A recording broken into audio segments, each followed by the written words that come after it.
you've been in the automotive industry for many years. You know a lot about other industries, but if you looked back and you said best practices out of other industries, which have been the ones that have had the biggest impact on you? I would say the answer is the aircraft industry, and especially one individual, Kelly Johnson, who was the founder of the original Lockheed Skunk Works.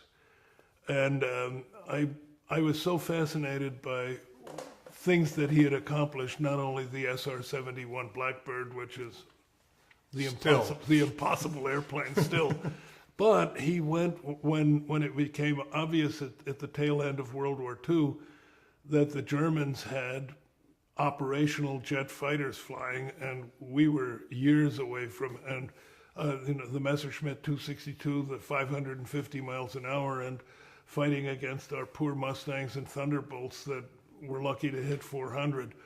So we were outclassed and out-technologied, and an Air Force general went to visit Kelly Johnson. They went to dinner, and the Air Force general gave him the specs, and Kelly Johnson sketched an F-80 Shooting Star on a napkin, and the general said, "When can we see an airplane?" And Kelly Johnson said, "Give me 100 days."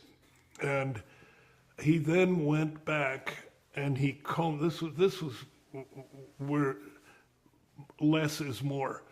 He combed through the whole Lockheed engineering department and looked at all the resumes. And he specifically excluded everyone who was bureaucratic, careful, this is the way we've always done it, don't rock the boat. Mm-hmm. And he assembled a much smaller group of highly motivated, sometimes difficult to handle change agents. And they did full-size renderings of the airplane and determined what the wings should be like and what the fuselage was. But then they didn't have time for engineering drawings.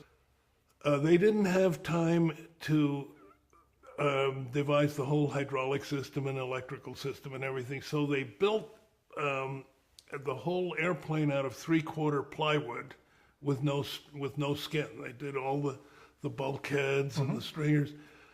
And then they laid out the whole hydraulic system on this wooden buck and then just unscrewed it.